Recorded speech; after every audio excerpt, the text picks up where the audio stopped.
The Game of Life and How to Play It by Florence Scovel Shinn. Chapter 1, The Game. Most people consider life a battle, but it is not a battle, it is a game. It is a game, however, which cannot be played successfully without the knowledge of spiritual law. And the Old and the New Testaments give the rules of the game with wonderful clearness. Jesus Christ taught that it was a great game of giving and receiving. Whatsoever a man soweth, that shall he also reap. This means that whatever man sends out in word or deed will return to him. What he gives, he will receive. If he gives hate, he will receive hate. If he gives love, he will receive love. If he gives criticism, he will receive criticism. If he lies, he will be lied to. If he cheats, he will be cheated. We are taught also that the imaging faculty plays a leading part in the game of life. Keep thy heart, or imagination, with all diligence, for out of it are the issues of life. Proverbs 4:23.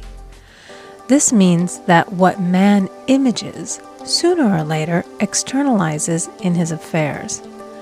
I know of a man who feared a certain disease. It was a very rare disease and difficult to get, but he pictured it continually and read about it until it manifested in his body and he died, the victim of distorted imagination. So we see, to play successfully the game of life, we must train the imaging faculty. A person with an imaging faculty trained to image only good brings into his life every righteous desire of his heart. Health, wealth, love, friends, perfect self-expression, his highest ideals. The imagination has been called the scissors of the mind, and it is ever cutting, day by day, the pictures man sees there, and sooner or later he meets his own creations in his outer world. To train the imagination successfully, man must understand the workings of his mind. The Greeks said, "Know thyself." There are three departments of the mind: the subconscious, conscious, and superconscious. The subconscious is simply power without direction. It is like steam or electricity, and it does what it is directed to. It has no power of induction. Whatever man feels deeply or images clearly is impressed upon the subconscious mind and carried out in minutest detail. For example, a woman I know, when a child, always made believe she was a widow. She dressed up in black clothes and wore a long black veil, and people thought she was very clever and amusing. She grew up and married a man with whom she was deeply in love. In a short time he died, and she wore black and a sweeping veil for many years. The picture of herself as a widow was so impressed upon the subconscious mind, and in due time worked itself out regardless of the havoc created. The conscious mind has been called mortal or carnal mind. It is the human mind and sees life as it appears to be. It sees death, disaster, sickness, poverty, and limitation of every kind, and it impresses the subconscious. The superconscious mind is the God mind within each man and is the realm of perfect ideas. In it is the perfect pattern spoken of by Plato, the divine design, for there is a divine design for each person. There is a place that you are to fill and no one else can fill, something you are to do which no one else can do. There is a perfect picture of this in the superconscious mind. It usually flashes across the conscious as an unattainable ideal, something too good to be true. In reality, it is man's true destiny or destination flashed to him from the infinite intelligence which is within himself. Many people, however, are in ignorance of their true destinies and are striving for things and situations which do not belong to them and would only bring failure and dissatisfaction if attained. For example, a woman came to me and asked me to speak the word that she would marry a certain man with whom she was very much in love. She called him A.B. I replied that this would be a violation of spiritual law, but that I would speak the word for the right man, the divine selection, the man who belonged to her by divine right. I added, if A.B. is the right man, you can't lose him, and if he isn't, you will receive his equivalent. She saw A.B. frequently, but no headway was made in their friendship. One evening she called and said, "Do you know, for the last week, A.B. hasn't seemed so wonderful to me." I replied, "Maybe he is not the divine selection. Another man may be the right one." Soon after that, she met another man who fell in love with her at once and who said she was his ideal. In fact, he said all the things that she had always wished A.B. would say to her. She remarked, it was quite uncanny. She soon returned to his love and lost all interest in A.B. This shows the law of substitution. A right idea was substituted for a wrong one.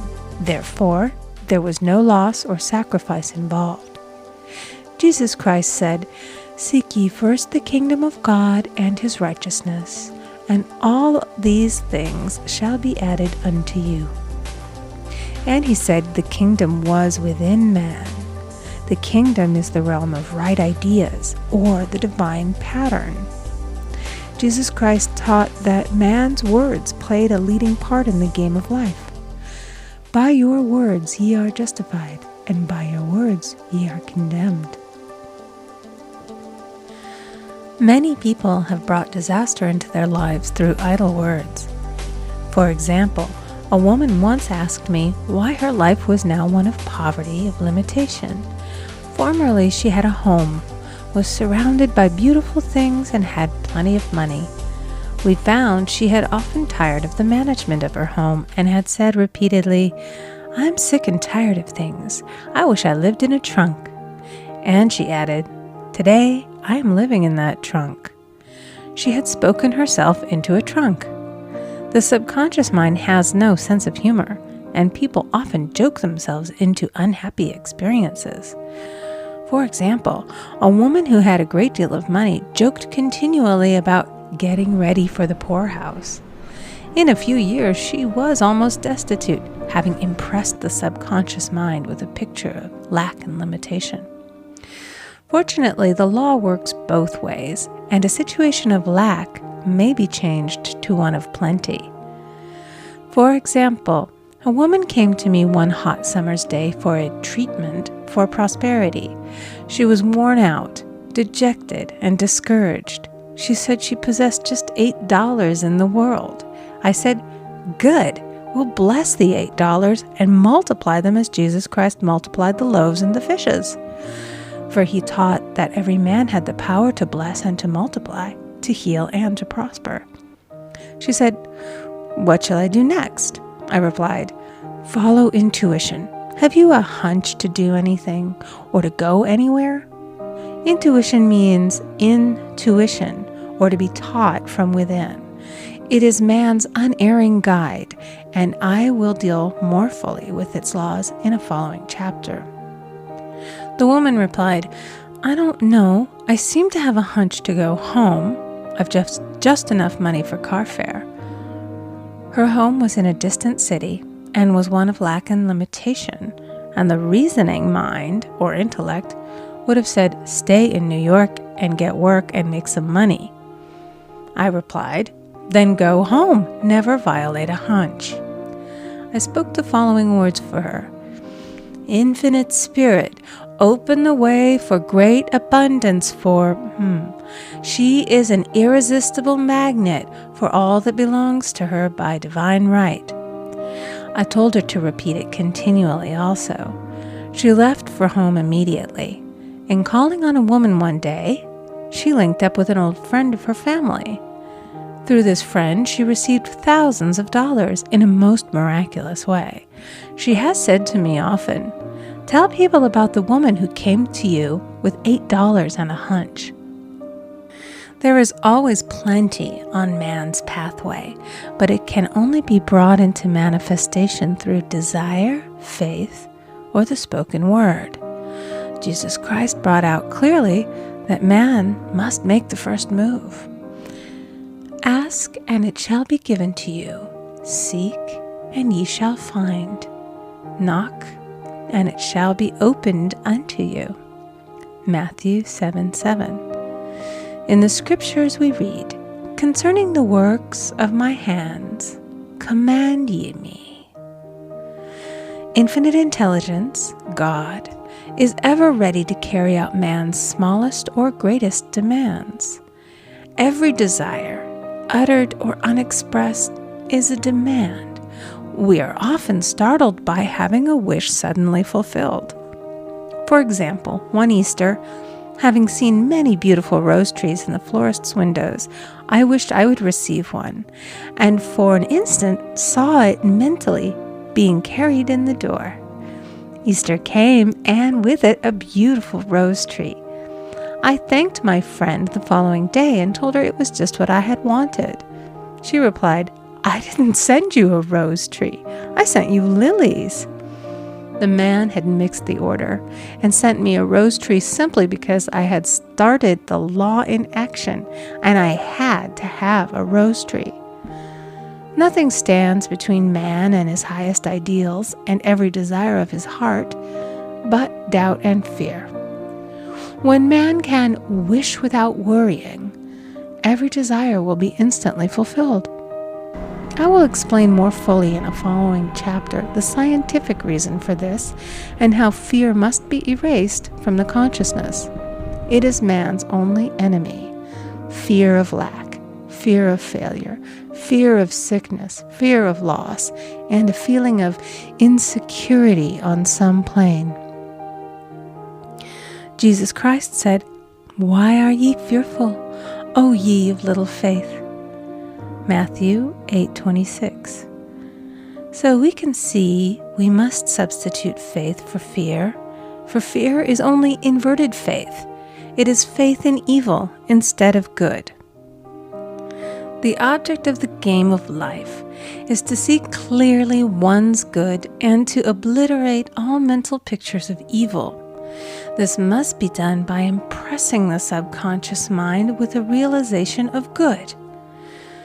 A very brilliant man who has attained great success told me he had suddenly erased all fear from his consciousness by reading a sign which hung in a room. He saw printed in large letters this statement: "Why worry? It will probably never happen." These words were stamped indelibly upon his subconscious mind, and he now has a firm conviction that only good can come into his life, and therefore only good can manifest. In the following chapter, I will deal with the different methods of impressing the subconscious mind. It is man's faithful servant, but one must be careful to give it the right orders. Man has ever a silent listener at his side, his subconscious mind. Every thought, every word is impressed upon it and carried out in amazing detail. It is like a singer making a record on the sensitive disc of the phonographic plate. Every note and tone of the singer's voice is registered. If he coughs or hesitates, it is registered also. So let us break all the old bad records in the subconscious mind, the records of our lives which we do not wish to keep, and make new and beautiful ones. Speak these words aloud with power and conviction. I now smash and demolish by my spoken word every untrue record in my subconscious mind.